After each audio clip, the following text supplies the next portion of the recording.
Well, Daniel chapter 6 is where we're going to be tonight. Now, it wasn't long ago that there was this movie.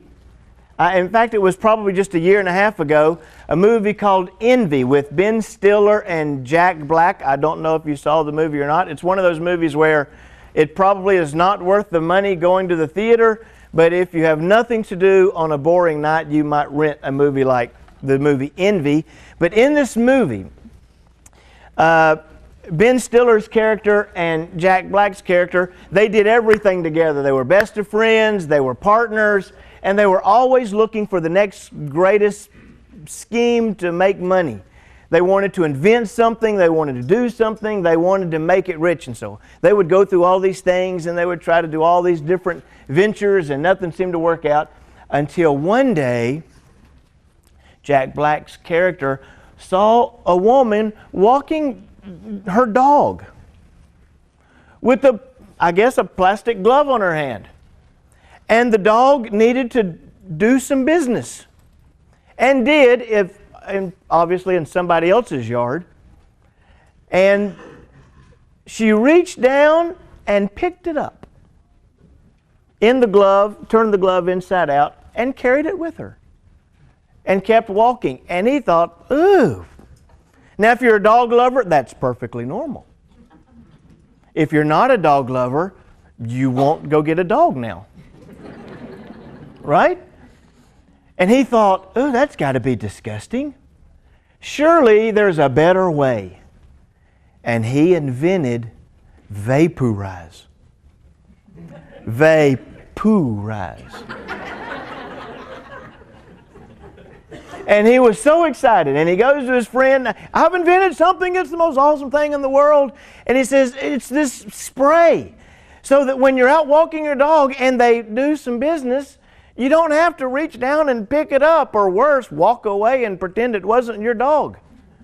You can get out your vaporize and spray it, and it vanishes. Would you like to go in 50-50 with me? Would you like to be my partner? We're going to make millions of dollars. Ben Stiller goes home, he talks to his wife, he's like, who's going to buy that product? I don't even think I want my name associated with vaporize. So he says, nah, that's not going to work. Nobody will buy that. Lo and behold, an infomercial is created.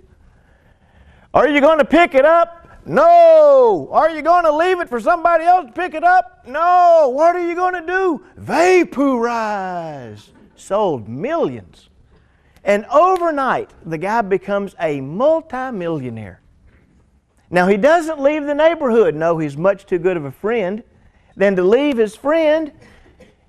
So his friend's little house is sitting there on the corner. He just buys the end of the block and builds this huge mansion and a huge swimming pool, and he's got all the latest, greatest things, so that Ben Stiller, every day he wakes up, he can look over and he can see his mistake.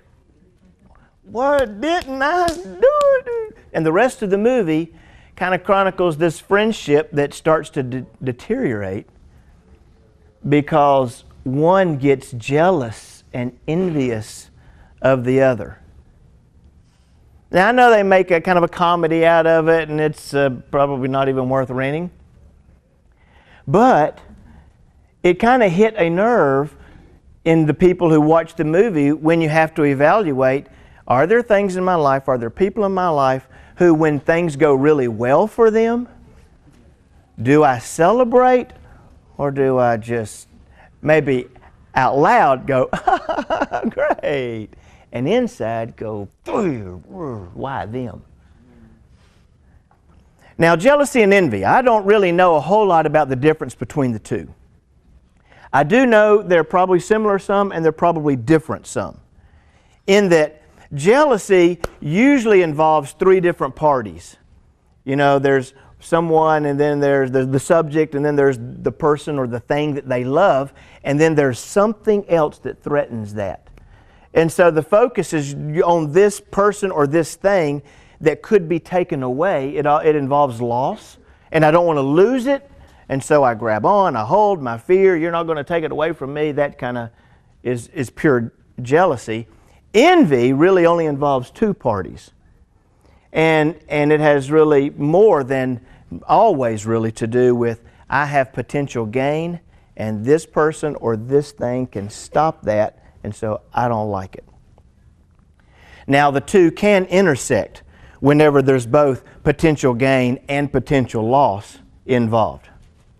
You remember the story several years ago where the mother of a girl who wanted to be a cheerleader so badly because it was an elite thing. They were champions and nationally recognized, and the girl didn't know if she was good enough to make the squad. So the mom I'll just go hire a hitman to kill the best cheerleader on the team, and my girl can make the squad. See, her girl wanted to gain something, and there was possibly losing something. What a decision that was. Or what about the school shooting in Fort Worth, Texas, where these three young men were not popular. People ostracized them. They didn't like it. They said, we don't like the ones who do get all of the attention, jocks and cheerleaders, and so they came together and decided, we'll just even the odds. We'll even the score. It will be our day. And so they got all their father's weapons and anything they could get a hold of, and they went into the school. By the way, I was less than a mile down the road doing a training class when that happened. And the panic that kind of went through the neighborhood, and just kind of living that. And then when you found out, they went in, and right before they went in, they had this little cheer and they had this little celebration, and they said, when we go in, we're not just randomly going after everybody. We are targeting certain people with certain status for certain reasons. And probably one of the most famous of all of these is Tanya Harding and Nancy Kerrigan. Oh, I want the gold medal. I want the world championship. And has her husband to hire a hitman to get a metal baton and beat the legs of Nancy Kerrigan? I mean, just jealousy and envy will do a lot. And I mean, we can tell other stories, and probably if I opened it up for discussion, you would have no telling how many stories that you probably personally know of individuals who are so overcome with jealousy or envy or something like it that you just shake your head and you go, oh my stars. So, but what about, kind of us personally? Well, you can go online and you can take the jealousy test and find out where you stand. Not that I would encourage you to do it. I scored a 40.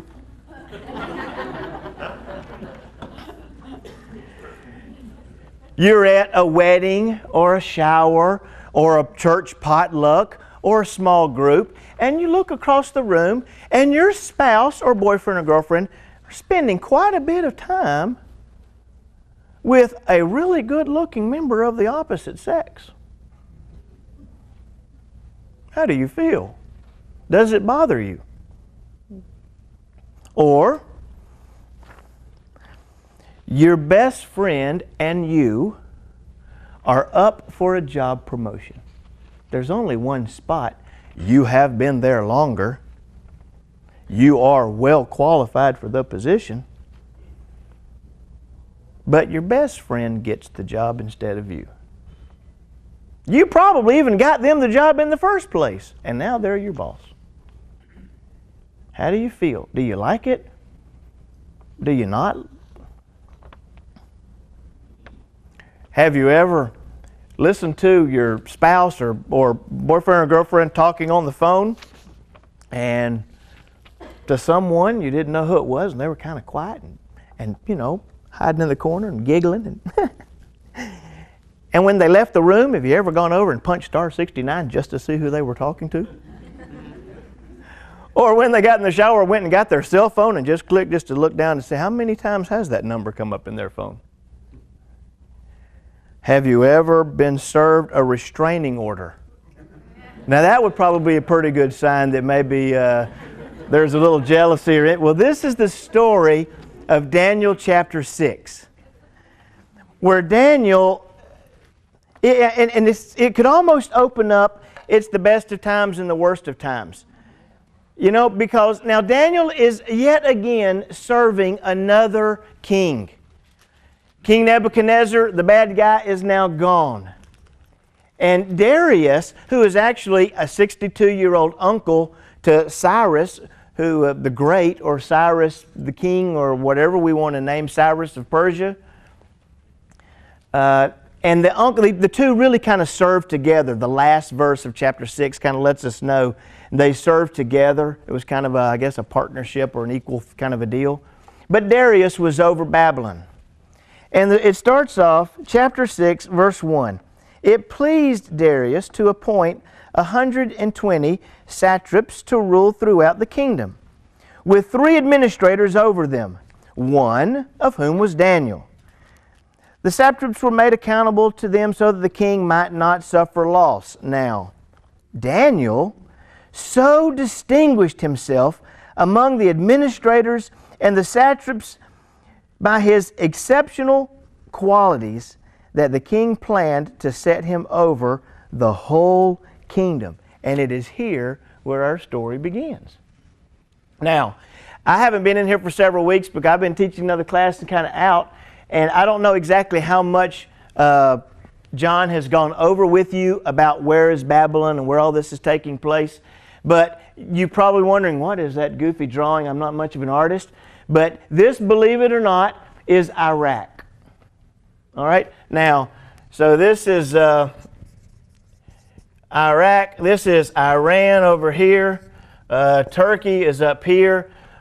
Syria is here. Kuwait is right here. Baghdad is right here, and 62 miles south is Al-Halal, second word H-I-L-L-A-L, or A-H, Al-Halal, I guess. Al-Halal, 62 miles south. Babylon was right here. Babylon was right, now I know we call it the desert storm, and we look over the television and we see it's desert land, but not during this time. In fact, even if you go back and you read Isaiah chapter 13, verse 19, it said, oh, Babylon was the jewel of the country. It was the most prized possession, that the one thing that everybody loved. Because Babylon, even at this time, had one of the ancient 7 wonders of the world with the Hanging Gardens of Babylon. Luscious. In fact, the Euphrates River comes kind of right here from Syria and come just right next to Al-Halal and right where Baghdad was. In fact, they said that the Euphrates River ran right down the middle of Babylon and then down into the Persian Gulf. And the mighty Tigris River came pretty much from Turkey right through Baghdad and in the same place. All right, so this area right in here was green and tropical. It was wonderful. Now they said, and people really don't, I mean, they've done a lot of digging up, you know, and excavating and archaeology, and they found a lot of the city, and some people say that it was as much as 60 miles, you know, around the city. There was a huge wall and 8 big gates that protected the city. The gates were 47 feet tall, 36 feet wide. They said the walls could have been as much as 300 feet high and 80 feet thick, protecting the city. Huge. It was a wonderful time. In fact, they were growing. People were building at this time in Babylon. They were building more than ever before. New buildings, new palaces, new gardens. And they needed somebody to kind of put over all that, to administer it. And people were so happy, and things other than the fact that, you know, okay, we have a different, you know, now what happened was the Medes and the Persians, 2 different sects and tribes from Iran, came over, invaded, and took over. And that's where our story is. So, Daniel was in the middle of that. Now, he's at least 56 years old. He probably is a couple of years older than that. Darius is 62. They're older in age. They don't go to all the young parties. Somehow they took a liking to each other. Darius found out that Daniel could be trusted, and he kind of liked him. Daniel came out of retirement on the handwriting of the wall, on the wall, remember?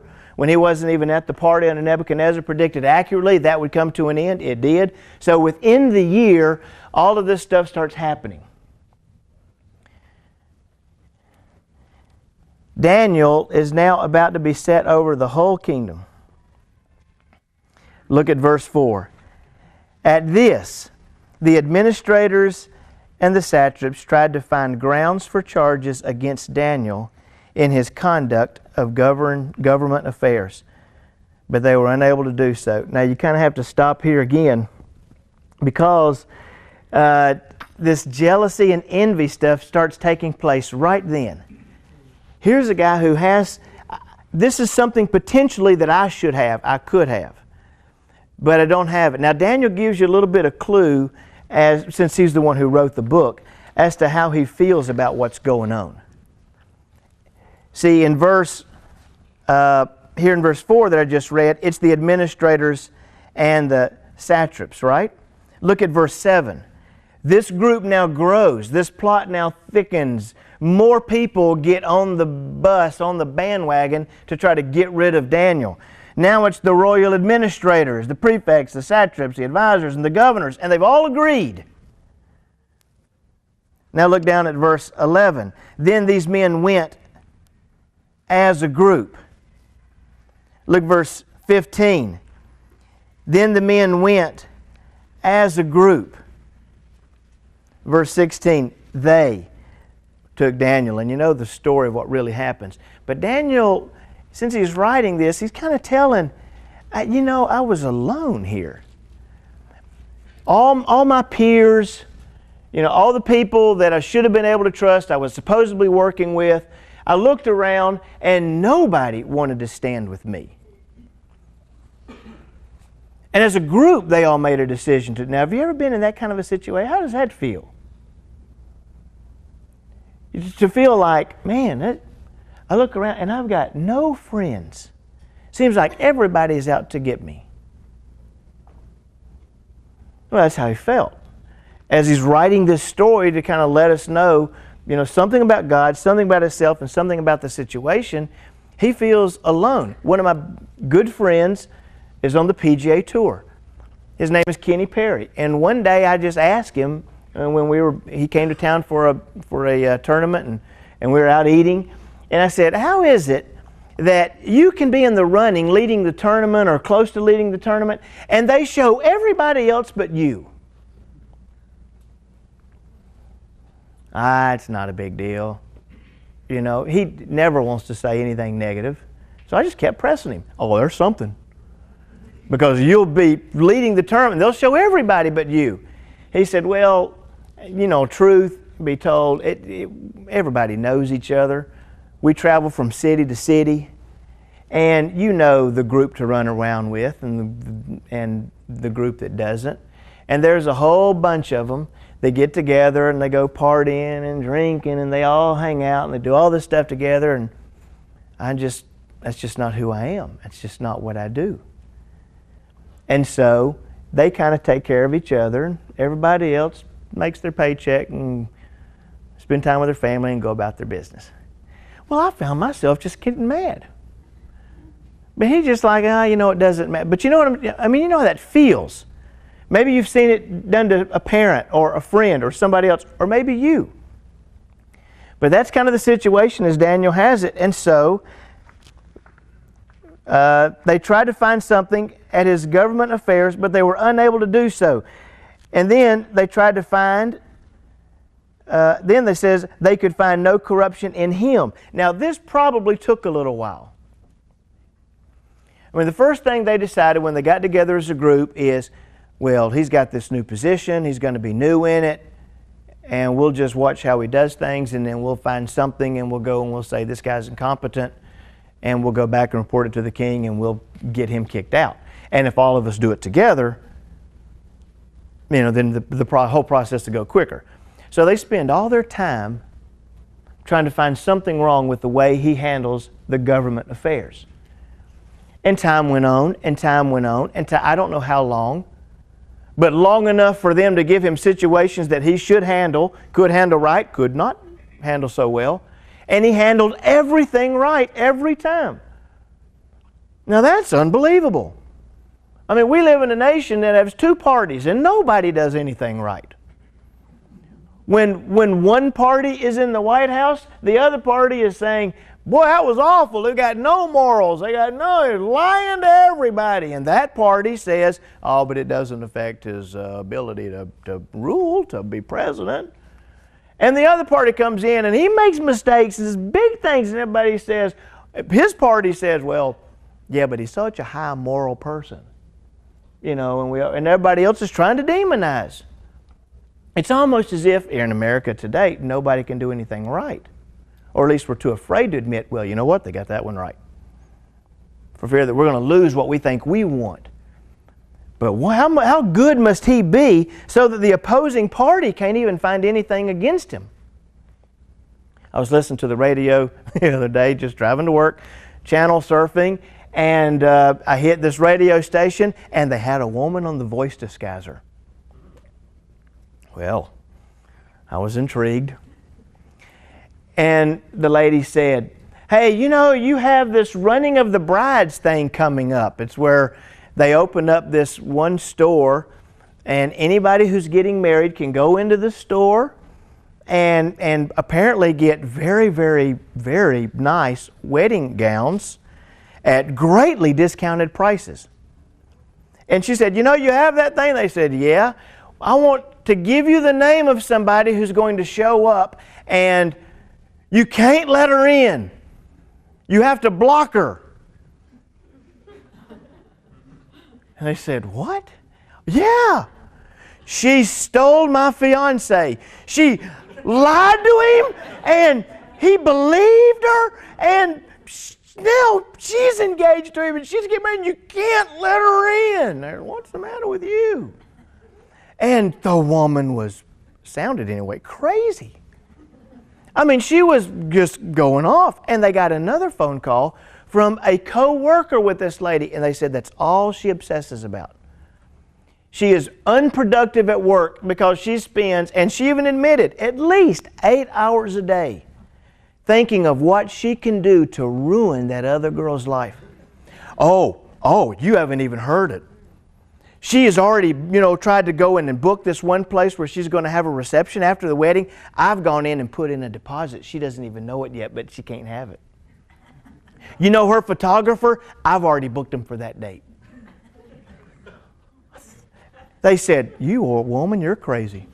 You need to see something. Amazing what some people are willing to do when they're envious or jealous, or when we feel like something that I have or want to have is being threatened. The lengths that we will go to protect what we want. Well, not only could they not find anything in the way he governed, but they couldn't find anything in him as an individual. Just the way he lived his life. The way he walked with integrity. The way he handled relationships, the way he talked. And then they came back and they said, finally, we're never going to find anything against this guy unless it has something to do with the law of his God. Then when they observed how he served his God, they couldn't find anything there either. I mean, I'm amazed when the Apostle Paul says, and according to the law, faultless.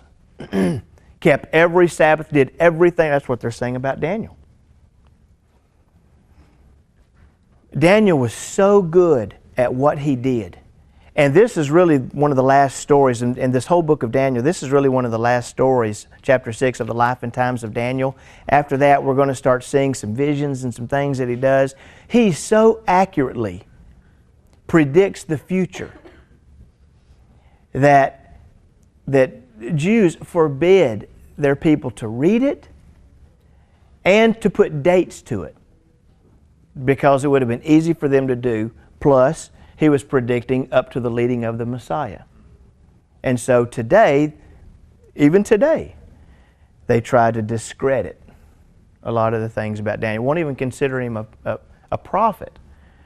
They didn't even want his writings in the canon, in your Bible. They said, well, we will include it, but we'll include it under writings. We don't want his reputation to be a prophet. Unbelievable man of character, man of integrity. And so when they could find nothing, what did they do? They made up something.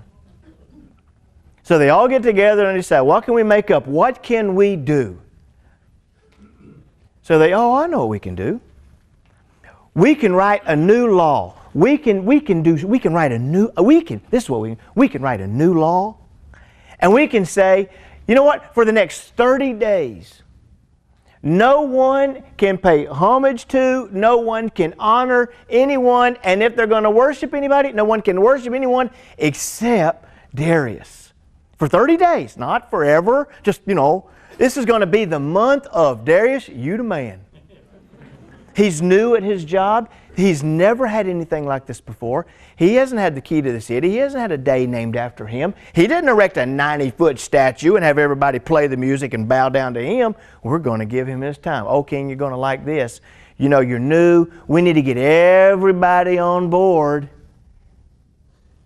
And so they said, no one can worship or give homage to or honor anyone for 30 days but you. They were all willing to compromise their religion for it.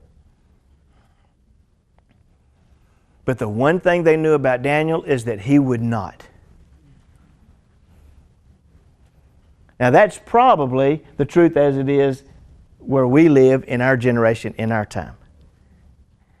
That the vast majority of people are willing to make compromises if it's going to serve a better personal good. Just, right? So they make a rule. And they go to Darius. Now the one thing we need to know, because as we continue reading the story, it says that they have to do this according to the law of the Medes and the Persians. Now, there is both when the Babylonians were in charge, they were a monarchy, and when the Medes and the Persians came together and they took over, they are a monarchy. Exact same in monarchies, with one exception. Under Babylonian rule, the king had ultimate authority. He made all the rules. He could throw parties, he could make a rule, he could change it, he could do whatever he wanted. But with the Medes and the Persians, they said, yes, only a king can make a law, but the law should rule. So that even a king can't change it. Now the king has to give his approval to it. But once it goes into place, not even the king can change it. So, they all go to the king. Oh, king, live forever. They come and they say, you know what? We're going to do this. And for 30 days, except to you, O king, let no one worship anybody else. And if they do, they'll be thrown in the lion's den, verse 7. So the king issued the decree, and he put it in writing so that it cannot be altered in accordance with the laws of the Medes and the Persians, which cannot be annulled. The king cannot change it. Verse 10. Now when Daniel learned that the decree had been published, he went home, upstairs, to a room where the windows were open, facing Jerusalem, just as he did 3 days, 3 times a day, and he prayed, giving thanks to his God, just as he had done before. Daniel, he didn't rush home just so he could be showy. But they rushed over because they knew he wouldn't alter anything. So as soon as the king finished putting it in writing, they were all there. As soon as it happened, go, go. And so they've gone, they're looking, they got their binoculars out, they're watching, they're hiding around the corner. And Daniel just continues his day. Now, he had already been praying. I don't know how long it took for them to put the law into effect. If it's in America, it takes quite a while. And I don't know how long it took for the law to go into effect, but I know that during the time he was praying, Lord, if this goes into effect, you're going to have to help me. And that's what he was praying. So they go to his place. He goes to his windows. He faces Jerusalem. He kneels and he prays. And he asks God for help. They wait after the first prayer.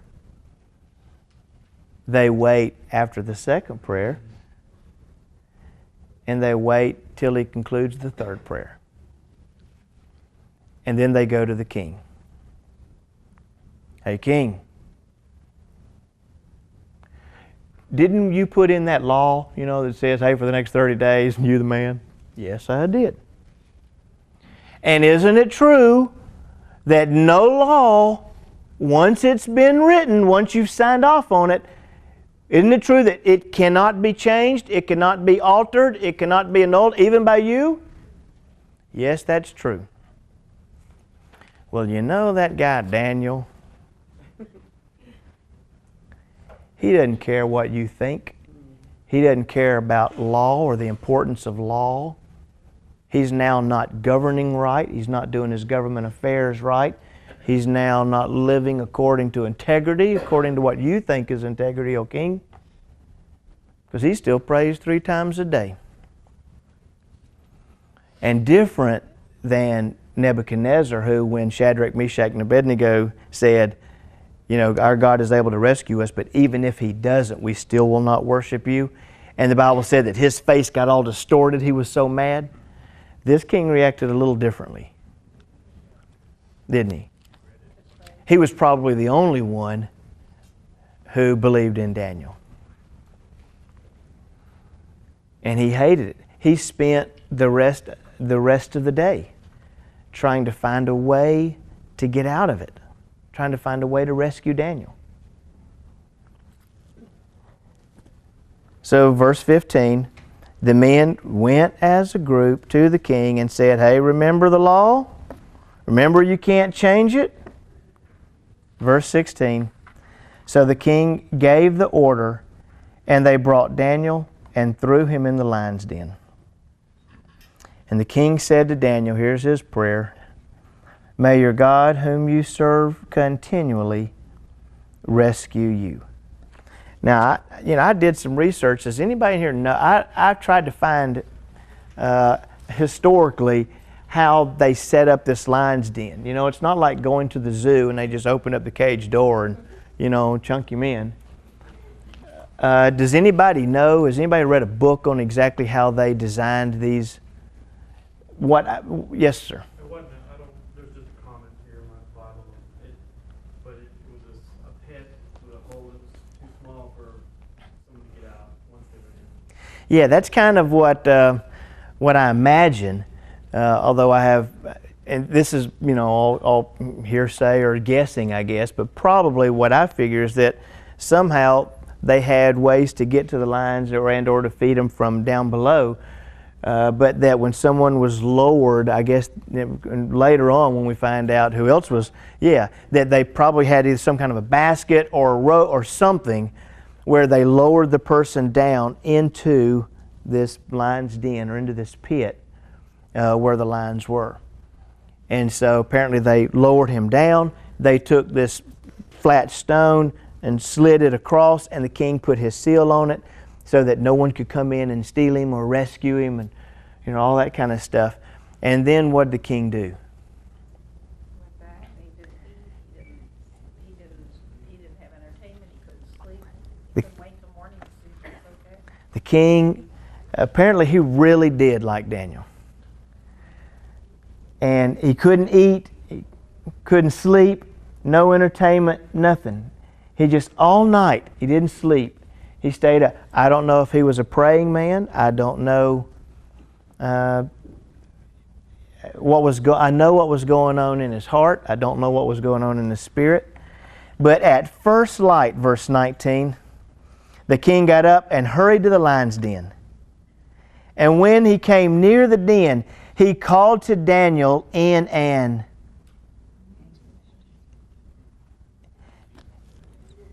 anguished voice. I was out of town. training. And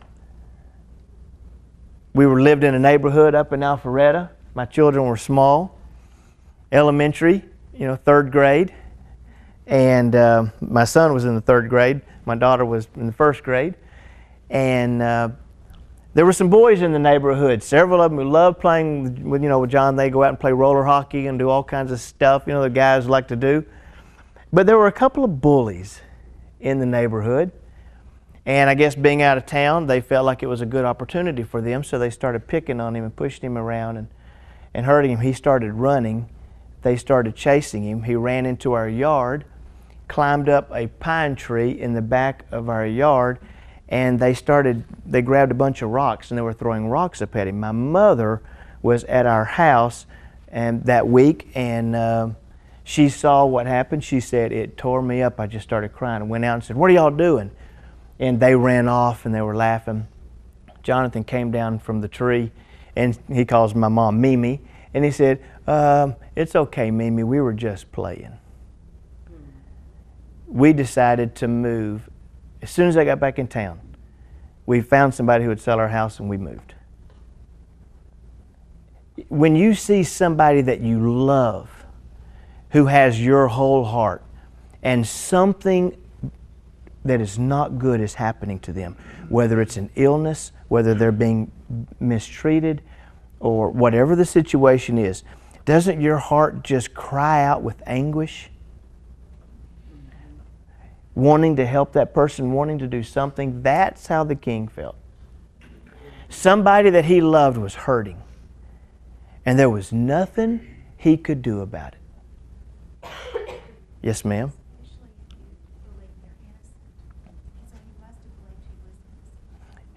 If you didn't hear her, she said, especially if you believe they're innocent. And the king must have believed he was innocent. In fact, part of his prayer, the God whom you serve continuously, pray that he will rescue you.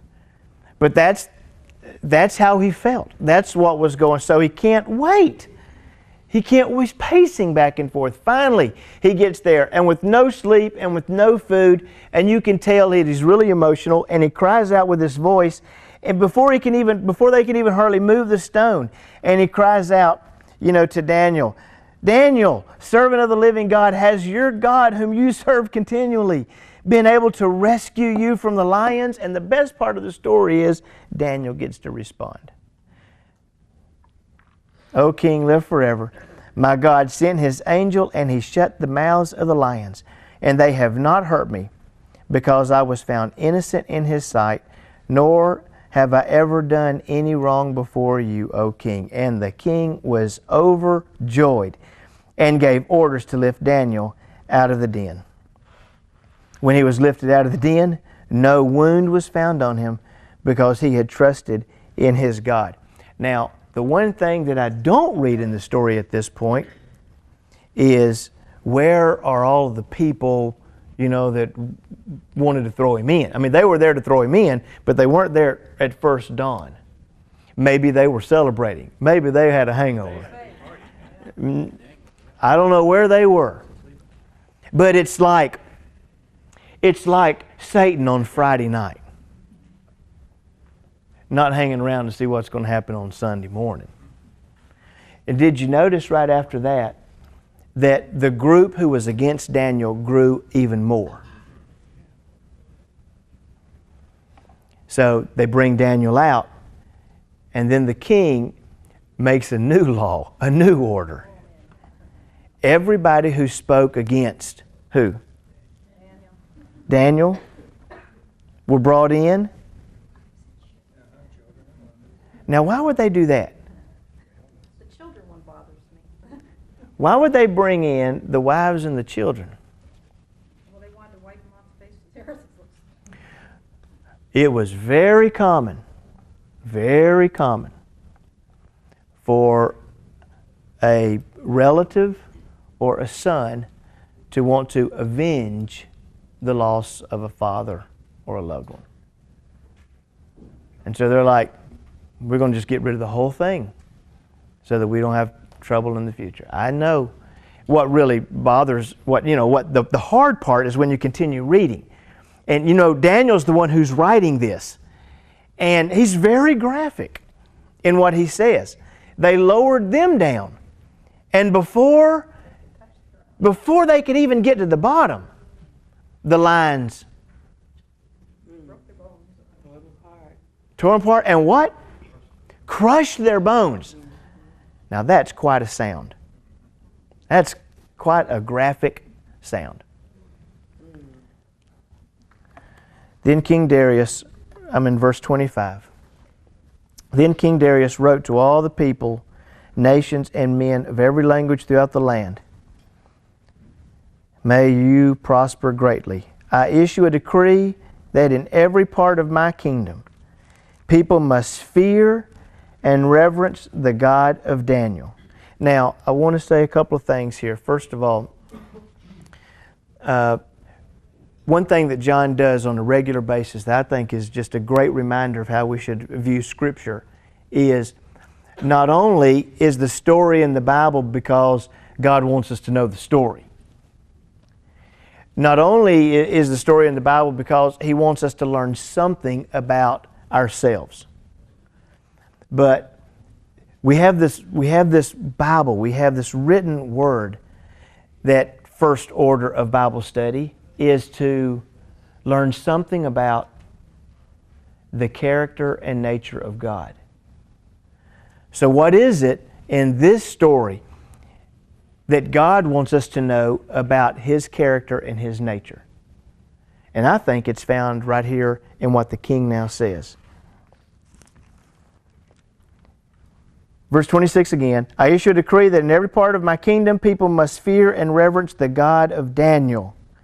For He is the living God, and He endures forever. His kingdom will not be destroyed. His dominion will never end. Listen to this. He rescues and He saves. He performs signs and wonders in the heavens and on the earth. He has rescued Daniel from the power of the lions. So Daniel prospered during the reign of Darius and the reign of Cyrus the Persian. So what does this say about the character and nature of the God whom we serve? He is the God who rescues, and He is the God who saves. It may not be a lion's den that you'll be thrown into, literally, but if you go to work, you often feel like you're thrown into a lion's den, don't you? Now, remember, Daniel is a resident alien, right? But this story is kind of written to say, first about us, we're a lot like Daniel. We too are resident aliens. And we live in a world where there is this tension, between the land that we live in, the things that people want to do, the laws that are written, and the kingdom of God. There is what is popular and there is what is right. And they often don't match. And just as Daniel lived in this tension, he's living where he's a slave, even though he's being promoted, there are different laws, different gods, different rules. And he feels that tension, and he lives it every day until they even write a rule, a law, where everybody was willing to compromise their walk with God. And I guess he could have done the same. I guess Daniel could have said, well, you know what, I'm still going to pray, but I'll just do it silently. I'll just start praying like this. Maybe I'll hide it. I'll still pray, but maybe I'll hide it. And whenever there's this tension, in society like we have, where the kingdom is here, but it hasn't come in all of its fullness yet, and so we kind of live in John 17, be in the world, but not of the world. And so we have to kind of make this decision. How are we going to live? We have three choices. We can run with the culture. We can forget about what God wants. We can compromise. We can say it's no big deal. If I didn't do that, I wouldn't get ahead in my job. Well, if I made decisions like that, and we can just run with culture, or we can be anti-cultural. We can bury our head, we can run away, we can live in some far-off place all to ourselves and pray all day long and not engage culture at all. Or we can do what we've been called to do, be countercultural. In the world, but not of the world. Not being affected by the world, but being an influence for what is right and the God we serve. And that's what Daniel did. And then in this great statement by the king, I guess our second point is something I would draw is what this tells me about the character and nature of God is when we decide that we will take a stand, God takes a stand with us. And it says, you serve a God who will rescue, who will save, who hears your prayer, and He will act in ways that you can't explain. And wonders will be performed, not just in heaven. And I believe that. I believe that wonders are performed on the earth. I believe you can pray for healing in somebody, and God will do it. I remember, y'all know Phil Howard. I remember when Phil Howard had his heart attack. And Teresa was crying and just, he's young, he's got all of his, these kids, and they're dependent on his income, and she, would you please come? He's in ICU. Would you pray? What do you want me to pray? Pray for healing, that God will heal him. And that's what we did. We prayed a pretty fervent prayer, God, heal. Completely. So much so that it baffles the doctors. Well, they went in and did a test the next morning, and they could find no trace of the heart attack. No trace. But the doctor said, I don't believe it. I don't believe the test. And he put him on all this medication. More than if he would have had a severe heart attack. And he just got sick. All that medication, he just got sick.